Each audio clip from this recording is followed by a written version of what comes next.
Hi, this is Paul. Justin Brierley asked me to write a piece on the conversation between Dave Rubin and John Lennox. And I just spent the last couple of days working on that. And it got longer and longer. Might be too long for Justin, but I really had quite a few thoughts about this, and especially about Dave Rubin, as I dug into his life a little bit more. Now, sort of when I saw this thing develop, I thought this is going to be like Irish Kung Fu Panda versus Happy Puppy. Because Dave Rubin, I kind of categorize him as the Rodney Dangerfield of the IDW. He doesn't get any respect. A lot of people think that he's too soft an interviewer, he's too agreeable, he just is really happy to go along with the show with anybody who sits across the room from him, and so there are a lot of critics of Dave, and a lot of other people really like him. And I call John Lennox the Irish Kung Fu Panda because, of course, he's Irish, and if you look at him, he's just kind of, and when he's sitting there in a chair, he kind of looks like the shape of a panda. And he's so nice and jolly and kind that you think, oh, he's just like talking to Grandpa. But this guy is a lecturer of mathematics and philosophy of science at Oxford. And once if you're going to sit across the table from this guy and debate religion and Christianity, you had better have your stuff together, because he's not only smart and knowledgeable and well read, he's also very witty and can turn things very quickly. And so I thought, boy, if Rubin's talking to him, that by the end of this thing, Rubin will be singing love songs to Jesus. Well, the conversation didn't go quite how I expected. It was quite good. I really enjoyed listening to it. I've listened to it 4 or 5 times by now, probably. And in some ways, what's there in the front is Dave Rubin's political conversion, which is something that Dave talks about all the time, but sort of penetrated, where he's been at in terms of his religion. And that's been quite interesting too. Now, many of you know that Dave was the opener, the warm-up act, as it were, for Jordan Peterson's book tour slash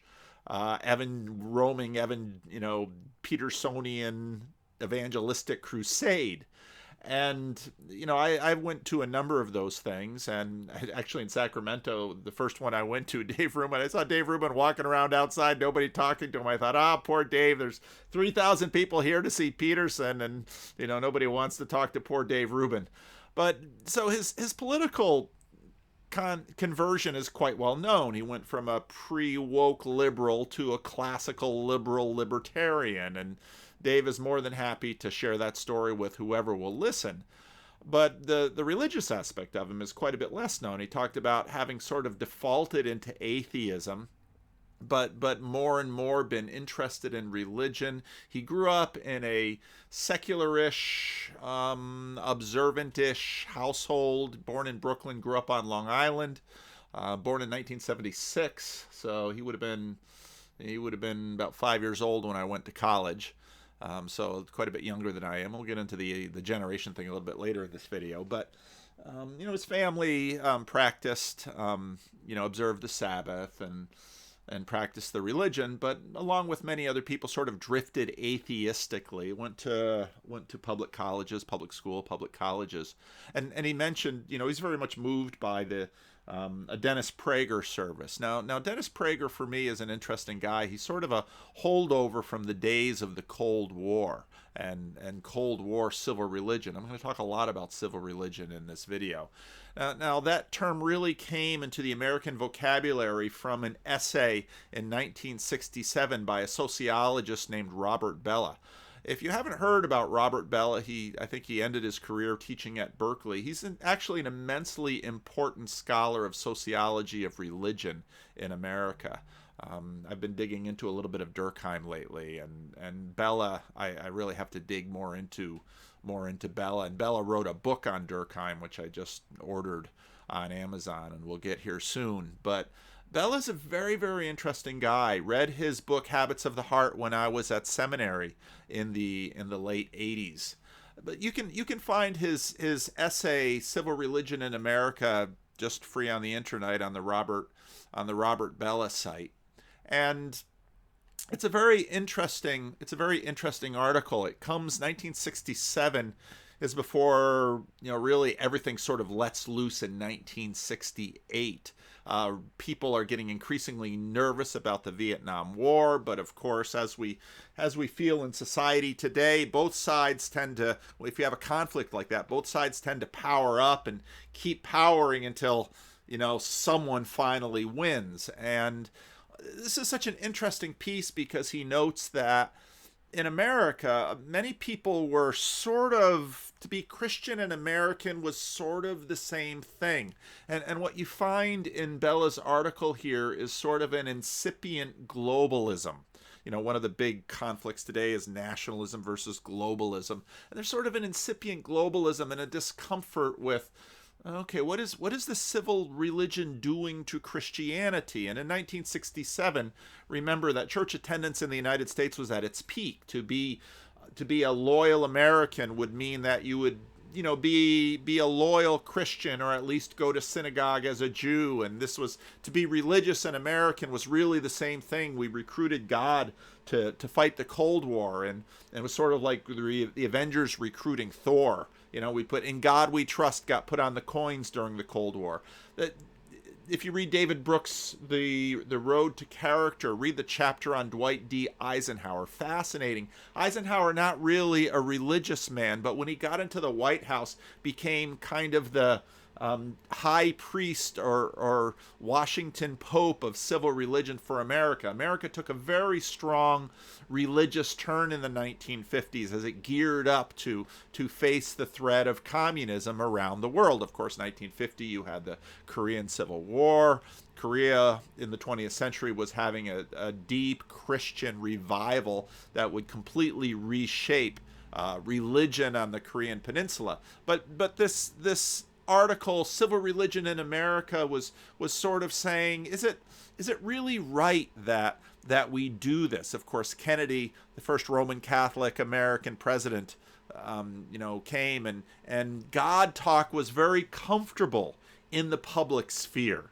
Of course, this was, and if you listen to, you'd still hear people today say things like "God bless you," but now mentioning God in the political sphere is a partisan thing. In the 1960s, everyone did it, and everyone did it far more profusely than we would be comfortable hearing people do it today. And so Bella talks about, the phrase civil religion comes from Rousseau, and he talks about the social contract. If you've never read this essay, it's really well worth reading. I'll put the comments, I'll put the link to it down below. Now, this is a lot of stuff I've just said. 1967 was the apex of a certain America before the loss of faith that would happen via the Vietnam War and Watergate. Nationalism as religion. And I shouldn't say that this is, uniquely American. Nearly every nation did it, because remember, America was this experiment in sort of secularity, where the word God is not found in the American Constitution, and ideas that certain small places in the world like Amsterdam in the Netherlands and Roger Williams in Rhode Island began to take stage in a very big way, where there was freedom of religion. And of course, freedom of religion was something that happened in America, and Europe eventually adopted it. America was this great experimentation in the separation of church and state, while European countries all had state churches, and many of them continue to have them today. And so what sort of happened, though, in America was that nationalism and religion sort of came together in an interesting way. It was very waspy, white Anglo-Saxon Protestant, but that's sort of what Bella is poking at and are poking around in and trying to figure out, is this really a good thing?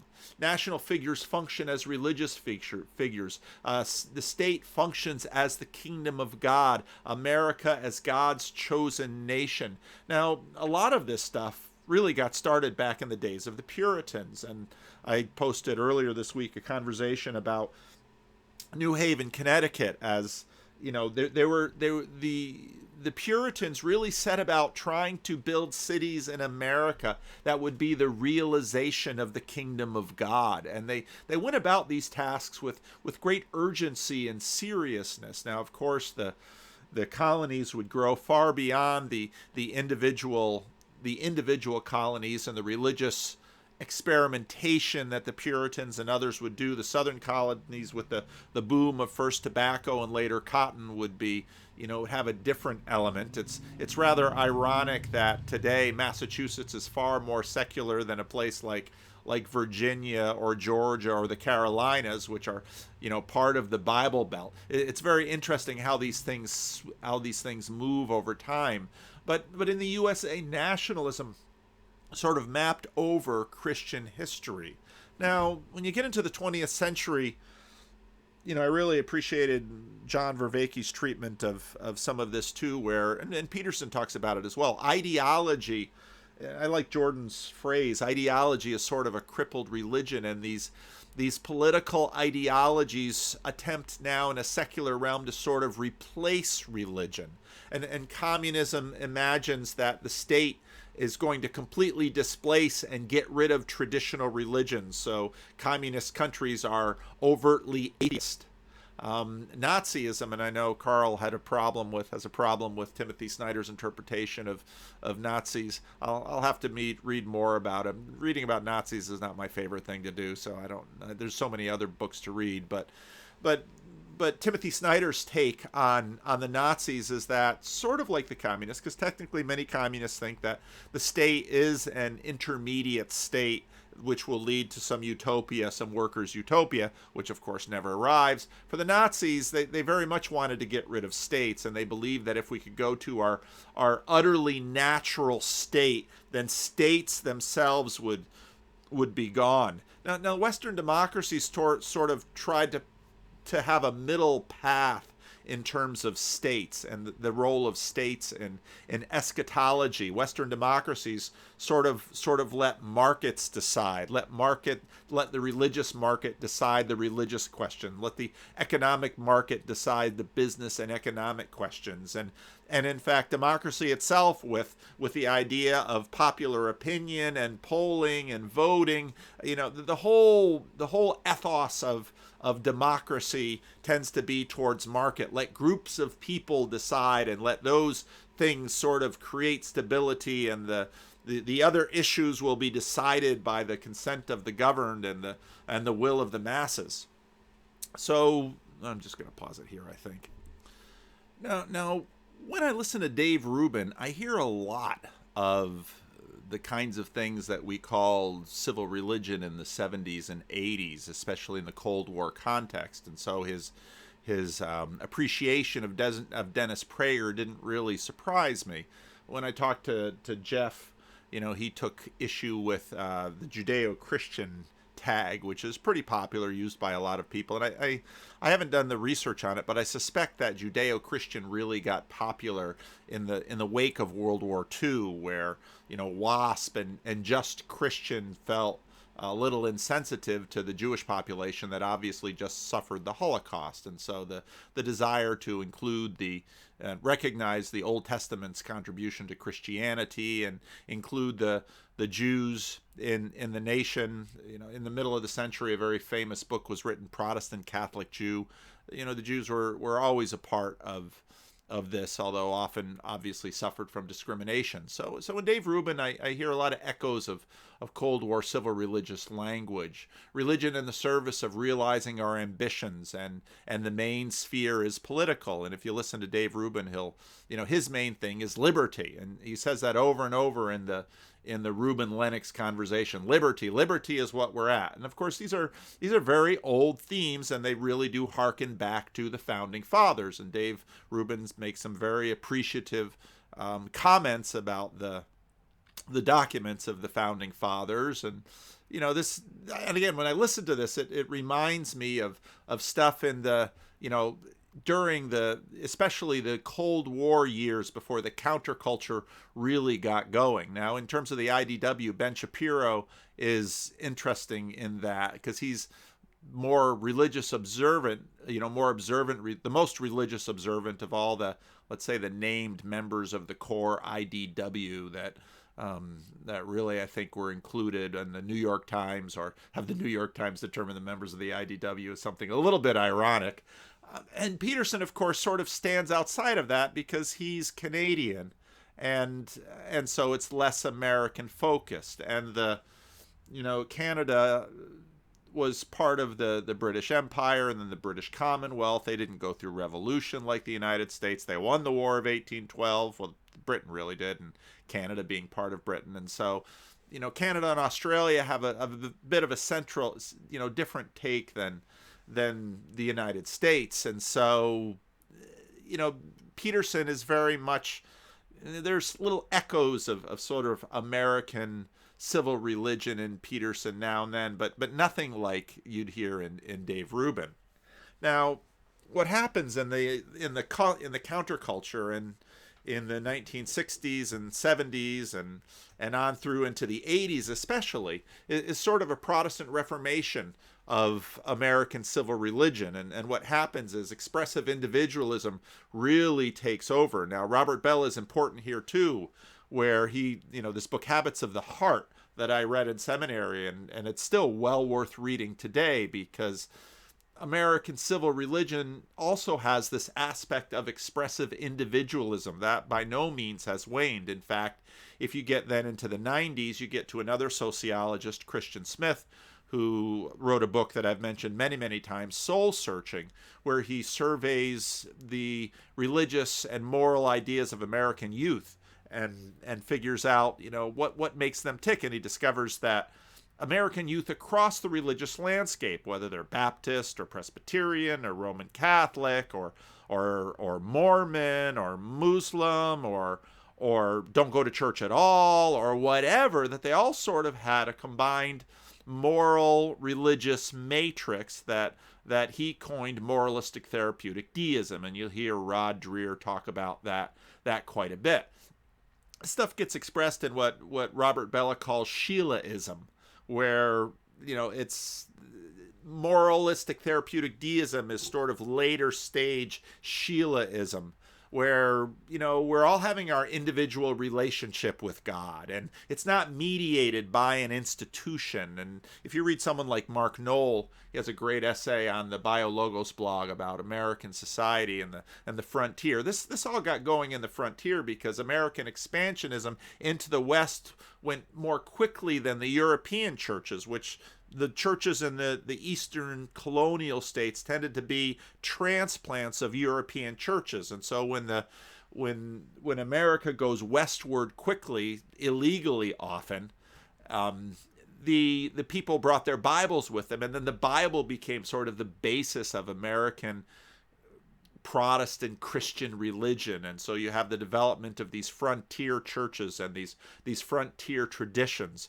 And so when expressive individualism in the wake of the counterculture really hits the religious space, you have Chuck Colson, who had been going to an Episcopalian church all of his life and comes home, and you can read about this in his book Born Again, comes home and tells his wife that he's become a Christian. And his wife is a little confused because, well, what have we been doing going to the Episcopalian church all of these years? I thought we were Christian. No, I'm really a Christian because I have a personal relationship with Jesus, and Jesus is in my heart.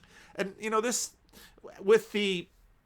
so American church attendance reaches its peak in the 1960s and then goes down from there. But Americans don't really become not Christian. They just become, as the church lingo would have it, unchurched. And so they stop going to church, but if you knock on their door and ask them, they're a Christian. And then churches had all sorts of ways of sort of re-energizing these latent Christians and getting them back into church for the sake of their kids, back into church for this fun program, back into church because they got a divorce and they're trying to sort out their life, back into church because alcohol became a problem, back into church to sort of do all this stuff. And that back into church, lasted in the 70s, 80s, 90s, aughts. And you could, in those years, sort of bring people back into church, especially, and that still is true for many places in the country where church attendance is not so far away. Jimmy Carter, of course, on the cover of Time magazine, which was a very big deal in the 70s. He was the first born-again president. And so you have this moment sort of like in Chuck Colson's life where I thought we were Christians, but now we're really Christians. And if you follow my videos, that's sort of the expansion of God number 2 at the expense of God number 1. And you get to the 80s and you have Ronald Reagan, of course. Ronald Reagan, former governor of the state of California. The edges of the country tend to be the bleeding edges culturally, and so Ronald Reagan divorced his second wife Nancy Reagan, and Ronald Reagan not a churchgoer, but Ronald Reagan very big on the God and country talk and sort of a revival of that. Jimmy Carter's Christianity very evangelical, but also very serious, and so Jimmy Carter told America to put on a sweater in the middle of the oil crisis and talked about malaise. That's very much part of Protestant evangelical Christianity, where we own our sin and we own our guilt. And so in that way, Jimmy Carter was sort of the head of the evangelicals in the country. But many people didn't quite like that mood, and so Ronald Reagan comes out, and he doesn't go to church or anything like that, but, God, yeah, God's okay, and God and country, and God bless you, and God with us, and of course, a lot of Christians, especially in places like, if they didn't tend to be sort of on Ronald Reagan's page politically, they would hear that stuff and kind of grade it. Oh, that's civil religion. That's civil religion. And then, of course, Nancy Reagan, when Ronnie's health was going down and they were going to have these important meetings with Gorbachev in Iceland, Nancy's checking with the astrologer because she had an astrologer that she was consulting with. And, when news got that out, Michael Reagan, the chief of staff, really put a lid on that thing fast because, well, America was still quite Christian, and so astrology, not so much. And so this, continued into the 80s. You had the rise of the moral majority, which really tried to bring back some of the stuff from the 50s in terms of the civil religion and God and country. But of course, this was the portion of the country that was still going to church or hadn't left church too long, and the people of the coast were very quickly becoming much more unchurched, playing around with Eastern religions, meditation, very much getting post-Christian much more quickly. And if, for example, you were gay or had an issue with a church or wanted to get away, you would move to the big cities and you would move to the coast from the middle of the flyover country where everyone sort of went to church. And so a lot of that stuff is happening in the 80s and the 90s and the beginning of the aughts. Now, Scott Alexander, whose blog I very much appreciate for many things, wrote a really interesting piece, let's see, dated October 30, called New Atheism, the Godlessness That Failed. And basically he's saying, New Atheism, basically 2006 to 2016. And I think that's probably the date, because 2016 is the rise of Jordan Peterson. And I think Jordan Peterson bookends the decline of New Atheism. Now, it's not like it just goes away and people stop listening to Sam Harris, but it pretty much notes, I think, the decline and the reason for the decline. And so the role that Jordan Peterson has played in Dave Rubin's life simply makes a world of sense. Now, New Atheism had always been sort of a thinly veiled political initiative. And there's a lot of talk about religion, but if you listen to Richard Dawkins, I've mentioned this quite a bit, Richard Dawkins' appearance in 2013 on Unbelievable, where he's talking with a Christian and a Jewish rabbi, Dawkins basically says, well, you're nice, smart Christians. You're not the kinds of Christians that I'm really up against. I'm looking for these people that are trying to keep evolution out of textbooks in Oklahoma and Texas. And I'm looking for these Christians that don't believe in evolution. And a little bit later, Christians who don't believe in climate change, the kind of Christians who vote Republican. And so New Atheism was really designed to change politics by putting away religion. That was really the force of it. And it was responding to 9/11, but Scott Alexander has some ideas which go a little bit deeper into this. And so basically what the New Atheists tried doing was to make political progress by mocking and bullying and science shaming religious people. And he begins by noting that, early on, New Atheism was all over the map. In 2005, a college student made a website called the Church of the Flying Spaghetti Monster, and that thing took off. And so it was a really big deal beginning in 2005 and lasting for about 10 years. And now Scott Alexander says basically that party's over. Well, why is it over? Well, I didn't know much about this. I had my conversation, which you can find in my channel, with James Lindsay, and he starts talking about this split. I hadn't heard anything about what Atheism Plus was. And Scott Alexander writes about it there. Well, you've got Elevator Gate, and you've got Atheism Plus Feminism, Atheism Plus Anti-Racism, Atheism Plus Anti-Homophobia and Transphobia. And whereas if you listen to the celebrity atheists, it's always, being mean to gays is one of the great cardinal Christian sins. But what sort of happens is that the movement goes beyond it, and the movement splits. Sam Harris and others continue to attack Islam, and attacking Islam just seems sort of racist because most of those Muslims are people of color. So I'll read a little bit of Scott's article. Aside from Faringula, I don't know, that's probably, I didn't read a lot of, I was out of the country until 1997. A lot of the old atheist blogs had ended up as atheist blogging mega nexus sites, The Orbit. When I read its about page, it didn't even seem to describe itself as an atheist blogging site at all. The Orbit is a diverse collective of atheist and non-religious bloggers committed to social justice within and outside the secular community. Scott Alexander's main thesis is basically that the social justice group took over the Church of Atheism. We provide a platform for writing, discussion, activism, collaboration, and community. It's not blogs on atheism anymore. It's blogs by atheists about social justice. The whole atheist movement is like this, Scott Alexander asserts. As for where it went, I asked that question last year and got various responses. The most popular was that at 9/11 made religion bashing segue into Islam bashing, which started to look pretty racist. But 9/11 happened in 2001. The God Delusion wasn't published until 2006, and New Atheism didn't peak until the early 2010s. Why? So Scott has some ideas.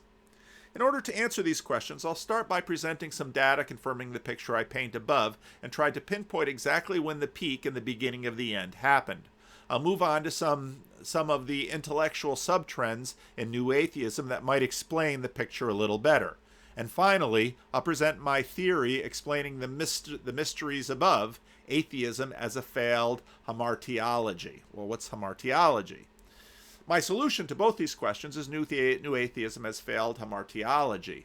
Hamartiology is a subfield of theology dealing with the study of sin, in particular how sin enters the universe. Orthodox Christian hamartiology says that we all have original sin because Adam and Eve ate the apple, or the fruit. Gnostic hamartiology say we sin because we are ignorant of our true nature as celestial beings, and you'll hear that amongst New Age communities.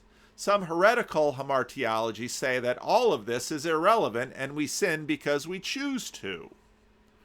So we ask ourselves, what the hell is wrong with these people? And New Atheism provides an answer. The answer is religion. That was it. It was beautiful. It was simple. It was perfect. We were the reality-based community. They were ignoring religion, basing all their opinions on 3,000-year-old fairy tales because people told them they would burn in hell forever if they didn't. Ever hear that before? There's nothing confusing or unsettling at all about the situation, and we did not need to answer any of these beliefs. It was just that some people had been brainwashed by their church, mosque, synagogue to believe transparently wrong things. So did they. And this is where, well, Buddhism and Hinduism, well, they're the nice religions, but it's all these Abrahamic religions. So Judeo-Christian becomes the Abrahamic religions. Sin begins with the apple tree in Eden. Conservatism begins with the Bible in Jerusalem. Language separates us from the apes. Not being blinded by science separates us from the Republicans.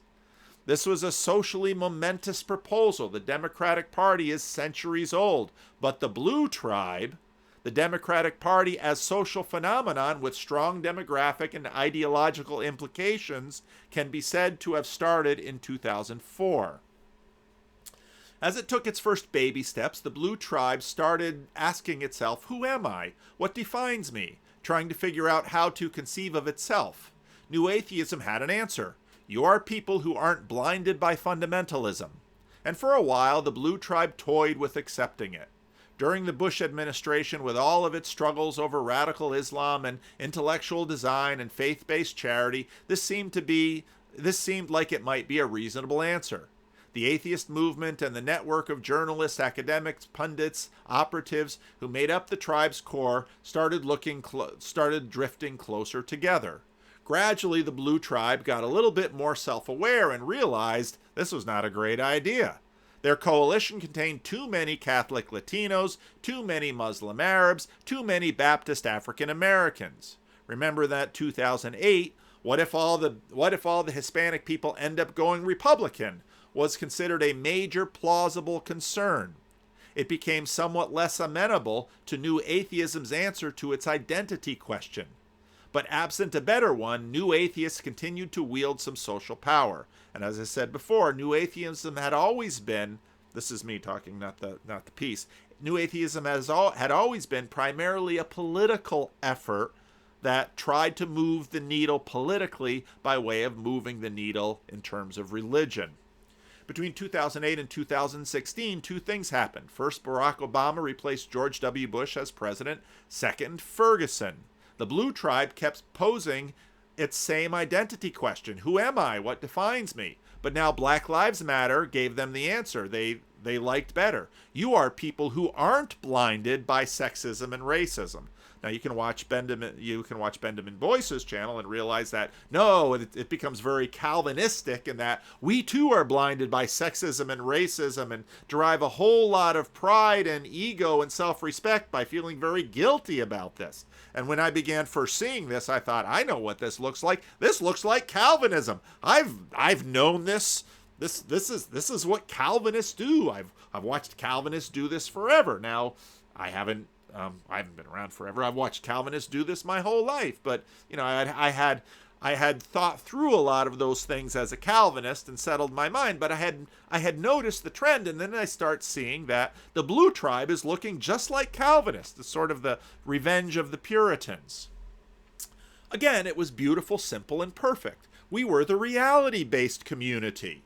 They were ignoring reason and basing all their opinions on blind hatred and prejudice. Now, the problem was that once you get up in status, like Sam Harris and Richard Dawkins, it's hard to change gears. Status binds and blinds. So some of the top layer of the new atheists, they didn't make the jump. It's a lot of the people down below who make the jump over to social justice.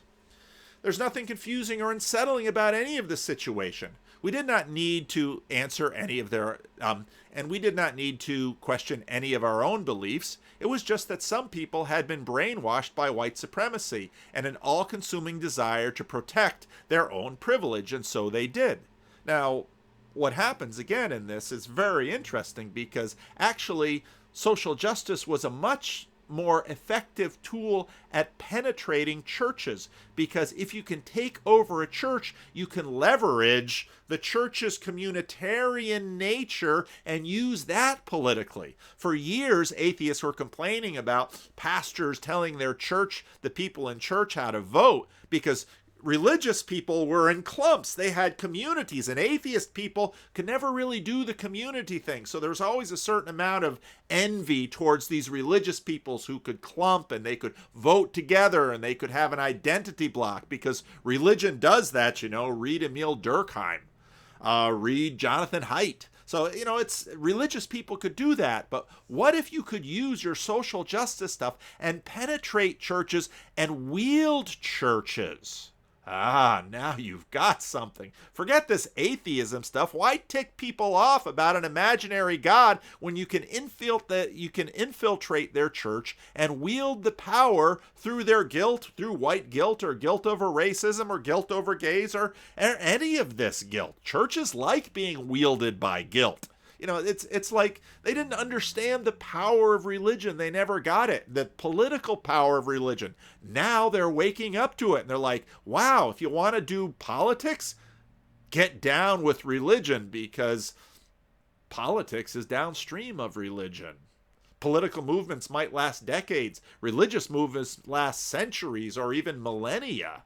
Religion is way more powerful than politics, boys and girls. You don't think that because politics is now, but religion is always. And we all live in the now, but the always never goes away. So sin began with the apple tree in Eden. Conservatism began with the cotton plant in Jamestown, or really the tobacco plantation. Language separates us from the apes. Not being blinded by bigotry separates us from Republicans. Since I started writing this essay, I've noticed a surprising number of people just saying this outright. That's right, you can find it. It's just right out there. If you go to any thread in Our Politics about Trump, aka any thread on Our Politics, you see people saying things like, Trump voters know they're being lied to. Well, most of them. But look at the increased hatred in America. That is what they're voting on. Hatred. Ironically, the Republicans are a large reason why their lives are so shitty and full of hatred. But hatred nevertheless. I guarantee you debate any of these people long enough, you back them into a corner and they will say things like, we're winning. We won the election. Racism is good. Hatred is good. Now, here's the thing. Their reality-based community does not seem to be very real, because I was one of few Democrats in a very Republican denomination. I didn't hear a lot of these Christians talking about hatred and racism. Now, that is not to diminish racism that is still in the culture, both implicit racism and overt racism, which is still very alive and well in this world. But the vast majority of Republicans are not really going to be down with hate or racism, and to keep painting them that way, actually, if you want a reality-based community, is going to do you harm, because as people actually get to know real Republicans, real people on the other side of the political divide, they'll learn they're not necessarily full of hate. They're not necessarily full of racism. So then what you have to do is keep changing the definition of racism so that you can paint your adversary as racist, because the civil rights movement became the gold standard of secular morality in American mythology at the end of the 20th century. Now we go all the way back to Dave Rubin. Dave Rubin should have been the poster child for new atheism. But actually what he is the indicator of the split. Jordan Peterson's #1 American civil religion disciple. In fact, it was Jordan Peterson, a Canadian, that sort of sprung him in some ways from his atheism into being religion curious, along with how many other tens, hundreds of thousands of people in America hasn't Jordan Peterson done this number on? Dave Rubin should be what the old new atheism is about, a successful, rational, married gay man. Now he's flirting with religion, going to the church of Dennis Prager. This is an absolute disaster if you're on the other side of it. And I'm sure contributes to a good amount of the hate that certain people have for Dave Rubin. And Dave Rubin sort of eats it up. That's his shtick. That's where he gets his audience from, and that's how he can play the victim in his own way. And so he goes on stage at the Unbelievable thing and says, I don't get invited to places, but Christians keep bringing me in. And it's like, I thought the Christians were supposed to be all bigoty and homophobic. They don't scream in fear of Dave Rubin. And he is bona fide gay, as is... There's many in this movement. So you got Andrew Sullivan out there, and you've got I can't think of his name right now. Esther would kill me, but and Jordan Peterson did this, and he really did. Now I want to talk about another Jewish David from New York City from a generation before. David Brooks, and I've read David Brooks with appreciation for a long time. Like Dave Rubin, David Brooks was raised in a secularish Jewish household in the New York area, but a little bit older than Dave Rubin. He remembers the Cold War, as do I.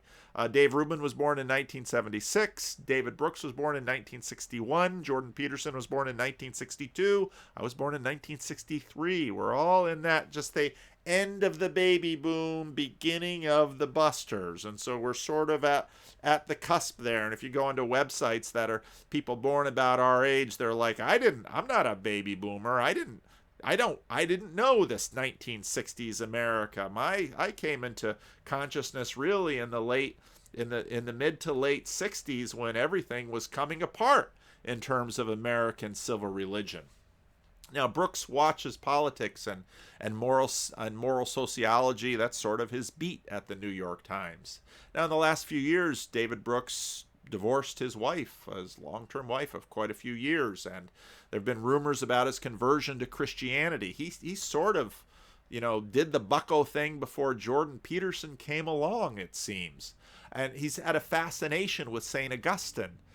He's been writing these books that are sort of religion-ish and sort of Jewish stuff and Christian stuff. And again, I've been reading his books. I haven't read his last one, but he's come into quite a bit of fire for divorcing his wife. And then who does he marry? But he marries his assistant, who was a graduate of Wheaton College and quite a bit younger than wife number one. And so if you look at the comment section in his latest book in Amazon, you'll get an eyeful of women who are not happy with David Brooks over these kinds of things.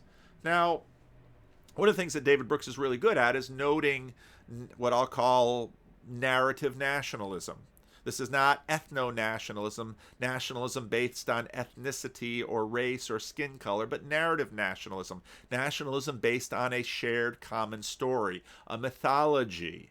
Now, it's obvious how this is going to come together with civil religion, because religion is based on mythology and nations are based on mythology. So these two things are going to come together, and they're not going to be terribly separable in people's minds. And so to have your religious mythology and your national mythology come together, it's pretty much unavoidable.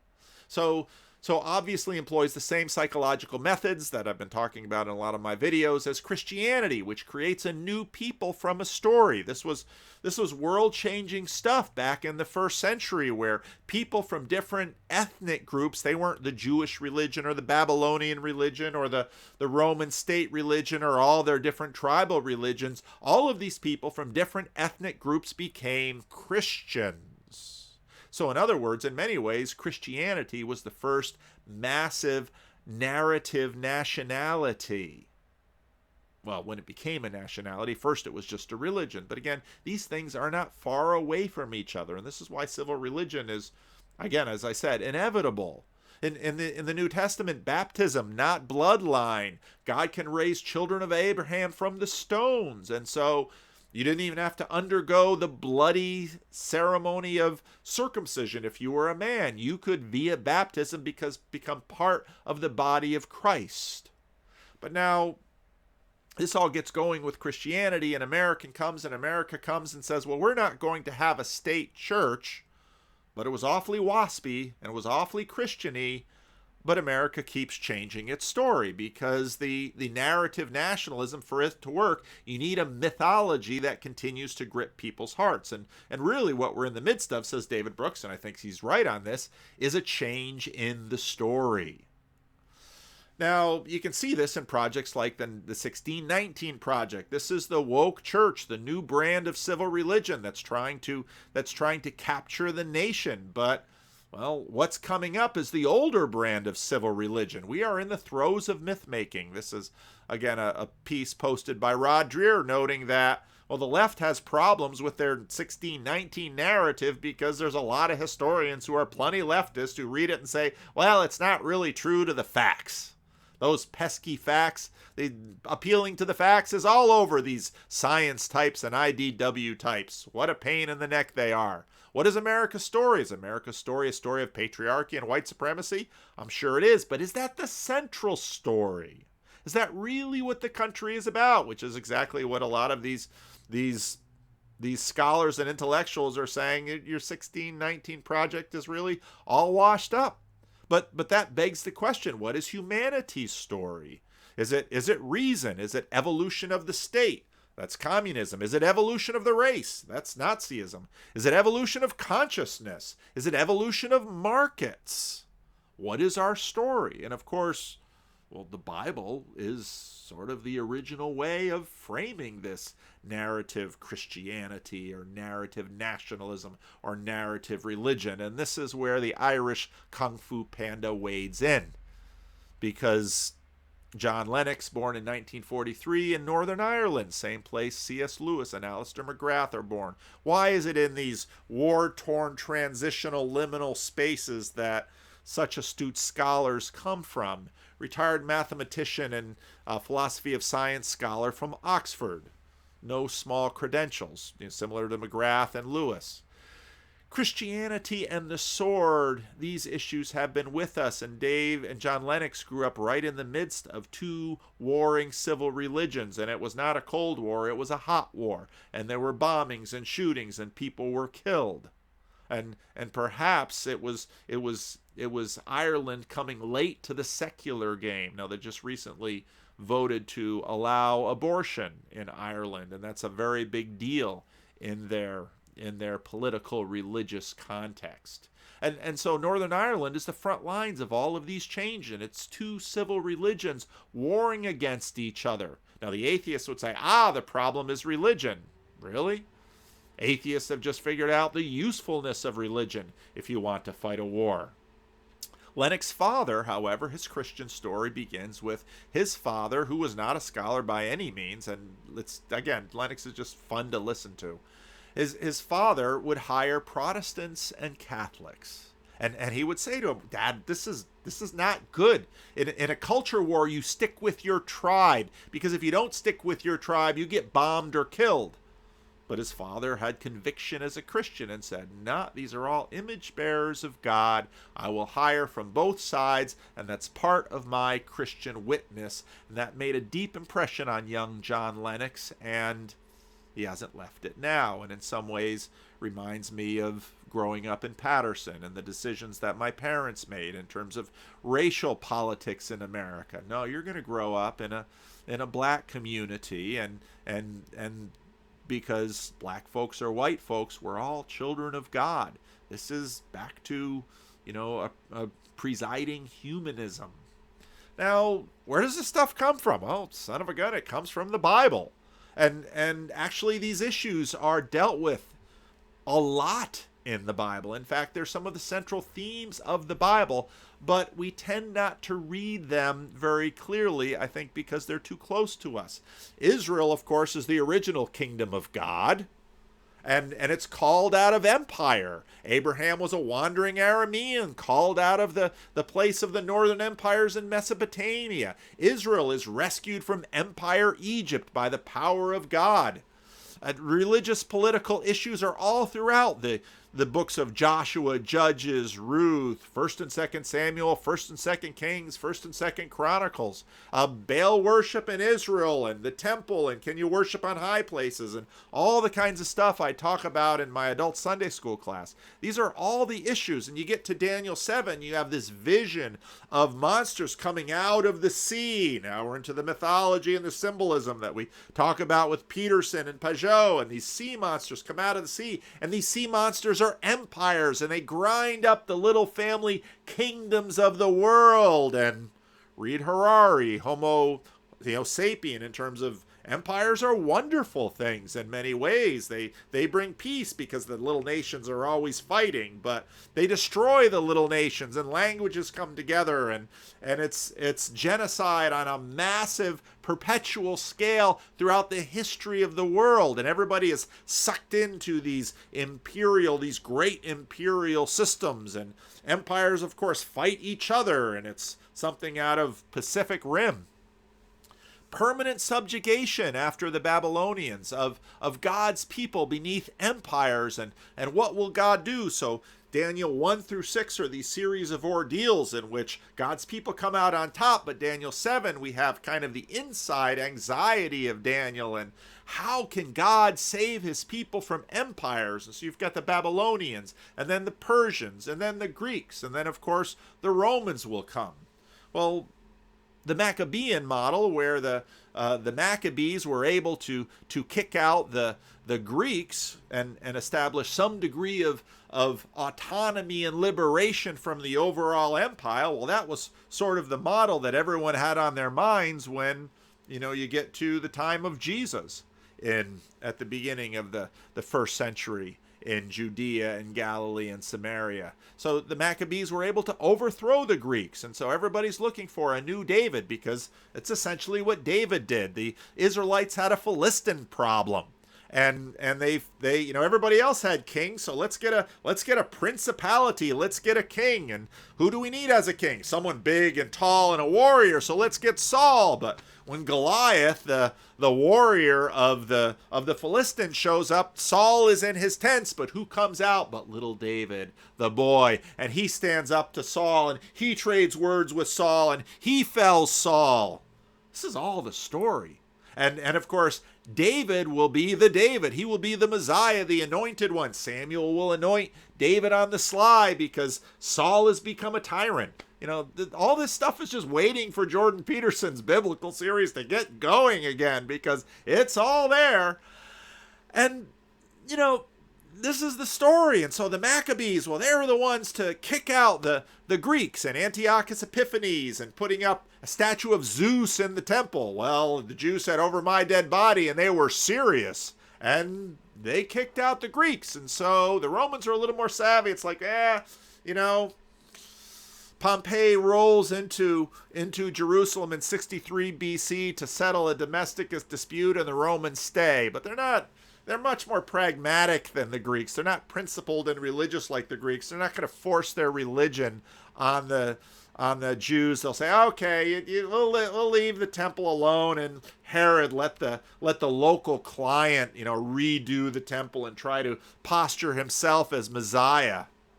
But it didn't sit well. Nobody bought Herod wasn't really a Jew. He was an Edomite, and he married Jews, but it was better to be Herod's pig than Herod's wife or Herod's son, because he'd kill his son and his wives, but he'd leave the pigs alone because he's trying to pass for a Messiah. But nobody really bought it. And so the continued contamination and presence of the Romans in the Holy Land, not very different from the presence of American troops that motivated Osama bin Laden to attack America. Remember, Osama bin Laden was an American ally in the struggle against the Soviets in Afghanistan.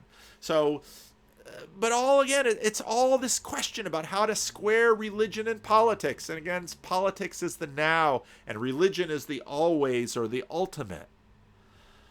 And so you'll find this in my sermons. You'll find this in my Sunday school class. You'll find this in some of my other videos. Jesus was born into a culture war, and it's a constant state of unrest. And everybody knew the thing was going to boil over at some point.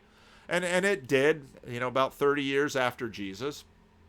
But there were a menu of options, as there usually are in situations like this. Assimilate, That's what certain people did, like the aristocracy. You know, the Romans and the Greeks, they're the cutting edge. They're the ones who are on top of the world. They have the favor of the gods. Who would stand against them? Adopt the Roman way, adopt Hellenistic culture, put up theaters and things like that in your city and enjoy Greek culture. And then there's violent resistance like the Zealots. The only good Roman is a dead Roman. And then there's the Purity tribe, which goes out into the desert and live in a cave and wait for God to nuke them. And then there's the symbolic resistance tribe, which is the Pharisees. And these are the people that in some ways are closest to Jesus. But these are the people that will square off often quite a bit against Jesus, because often your greatest adversary is the one closest to you. But in a culture war, you can't pick a side. And if you don't pick a side, you wind up dead. You learn this in prison. You learn this in culture wars, because if you're not on their side, they're going to paint you on the other side. Don't you see that now? Unless you're down with our particularly woke anti-racism, then you're a bigot.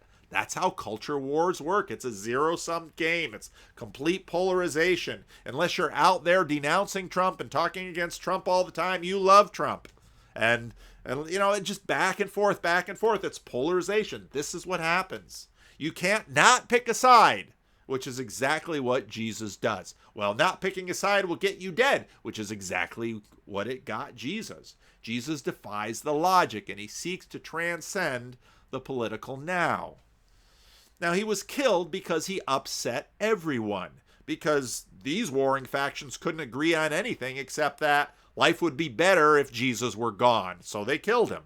And he won't take the kind of stand against the occupation that the liberationist factions want. And that means, well, he's soft on Romanism. He's soft on the Jewish girl sex trade when he's kind to prostitutes and tax collectors.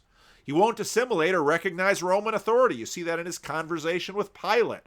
Peter and Paul wind up towing the same line, and Paul still gets in a lot of hot water saying, obey the civic officials, and Peter does the same thing. And of course, the enormous irony about both of them is that they both wind up dead, killed by the Romans, as did Jesus. In other words, again, in a culture war, you can't not pick a side, and all of them try to, and they all wind up dead. But this is actually straight from the Old Testament prophets, which Jesus says himself. Because the Old Testament prophets refused to pick a side. And, you know, they weren't going to side with the Babylonians, and they weren't going to side fully with the Hebrew monarchs when they were around, and they wound up dead. It's a fun story in the Book of Kings where you know, the king of the southern kingdom comes up to talk to the king of the northern kingdom and says, don't you have Elijah around? This guy does miracles. He's the best prophet around. We've all heard of Elijah. And they say, I don't like talking to Elijah. He never gives me the news I want. Read the book of Proverbs. People who always tell you what you want to hear, you're setting yourself up for a fall. Now, part of what's really cool, I'm not through the book of Dominion, Tom Holland's book Dominion yet, but really enjoying it. It's basically Tom Holland-ish, long, you know, breezy, fun, easy to read history. That's what he does with all of his books, and that's what he's doing with Dominion. But he's going through, in some ways, the history of the church, and it's quite a bit different from your standard church history text. Jesus takes the Old Testament prophets and applies it to his life. And Jesus says this all the time. People keep trying to split the testaments. Well, they don't know either of them very well, because most of the New Testament is really quotations from the Old Testament, and it's a modulation, it's an interpretation, it's a particular take on that testament. And of course, after Jesus in 70 AD and the temple is gone, that's where you have this split that begins before 70 AD between Jesus' interpretation and his followers' interpretation of the Old Covenant and the rabbinic interpretation. That's where you have this split between Judaism and rabbinic Judaism and Christianity. Jesus so thoroughly colonizes his followers that the history of his followership works through his ideas in an enormous process of trial and error. And you see this because what does it mean to be a Christian here and now? Well, here and now keeps changing. And so people have to keep figuring this out and trying to get it right. And what's really difficult is it's a little easier to do if you don't have any power, which is Christianity for the first 200-300 years. Once you get power, it all gets different. And so Rome, East and West, The Roman Empire, two sides, the Eastern Empire and the Western Empire, the Greek-speaking empire and the Latin-speaking empire, they get colonized by Christians. And when the state collapses, the church is often the last institution standing. And so basically the bishop in the town is the only one with sort of united authority, and people listen to him. And so all of this stuff, and Tom Hyland deals with that, not thoroughly, but he touches on it. All of this stuff happens, and suddenly the church has power. Well, the church has the sword. And how will Christians navigate power and violence when they have the sword? Well, Peter in the garden pulls out the sword and cuts off the high priest's ear, the servant of the high priest's ear, and Jesus puts it back on. Well, Christians are going to have to work this through, and Christians have been working this through. And some of the big contrasts that are set up between Islam and Christianity is that one of the things that Christians learned after hundreds of years of bloody war between Protestants and Catholics is it's not a good way to actually resolve these disputes. We're better off talking than killing. That's a lesson I hope we don't forget. Now, as I said before, civil religions are unavoidable. If you took someone from the ancient world, put them in a time machine, and sent them to Washington, D.C., they would see temples and idols. Because that's what the thing looks like. That's where all of our cues come from. Where do obelisks come from? Where do grand pillared domes buildings come from? Someone walking into the Lincoln Memorial would see Abraham Lincoln and say, "Is that Zeus?" Look at ancient pictures of the Temple of Zeus. There's the Lincoln Memorial.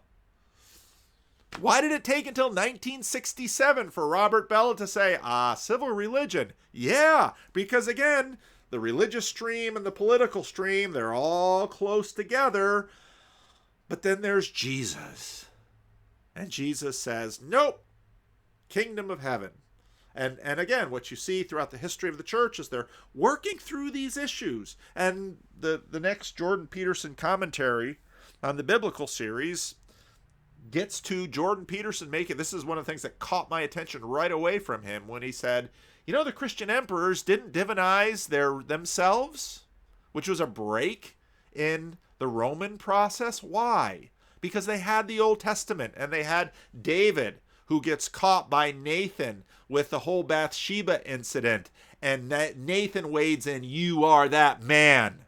And our whole idea in this nation that no president is above the law, that's a direct application from Christianity. In some ways, it's a civil religion application. These things aren't separated, but you can't really put the streams together or you get stuff that we have. And so I agree with what Dave Rubin says about the wisdom of the founding fathers. These were classicists, and they looked at the ancient world and they said, let's not establish a state church, okay? It's not good for the state and it's not good for the church, but we can't help but always keep these things together because in many ways they're always sort of together in our heads, and that's why you're not supposed to talk about religion and politics in polite company. Our power to collaborate is dependent upon our capacity to relate to principalities. And the atheists are just waking up to the power of religion. They're like, wow, well, I can see why y'all do this. Not all of them, but that's what the woke side realized. Because all those churches, they vote together. What if you take over the church? Apostle Paul says we battle not against flesh and blood, but principalities and powers. Well, I don't believe in any of that spooky stuff. Well, is Santa Claus real? Is Uncle Sam real? Uncle Sam is real enough to make you pay your taxes. Democracy, in fact, many have argued, is just Protestantism applied to the state. Political history in the West follows church history and theology. We don't have popes or rulers of Protestant churches. We have congresses and general secretaries and things like this.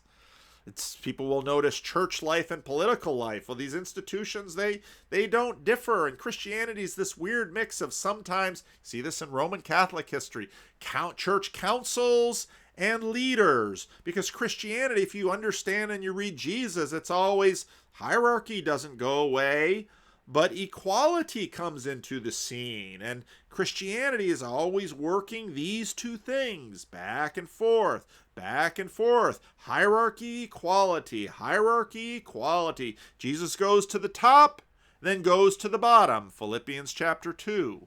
Luther's priesthood of all believers sets up modern democracies. All men are created equal. Jesus' strange working of hierarchy and equality. You'll have no masters among you like the Gentiles. Yet you have the kingdom of God, which is a monarchy. And you have all of these councils where it's the body of Christ. And back and forth and back and forth. And Jordan Peterson comes along and says, you know, they didn't divinize the emperor? It's like, yeah, that's because of Jesus. I don't think Tom Holland touches on that, but... And now we're at this point where everything's getting interesting because the Church of Atheism split. And atheism sort of is late stage deism. Now you have kind of the people who wanted to not change the Church of Atheism, like James Lindsay and Peter Boghossian, and they're meeting. I couldn't believe it when a critic posted on Twitter that the Aquila Report. Now, I know what the Aquila Report is because I'm a moderate, conservative, reformed Dutch Calvinist.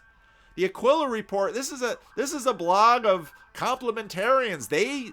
When the big fight happened in the church over whether or not women can be pastors, a lot of these kinds of churches stopped Sunday school lessons for boys over 13 with women and didn't let women run certain ministries without their husbands and so on and so forth. And Peter Boghossian has a piece on their blog.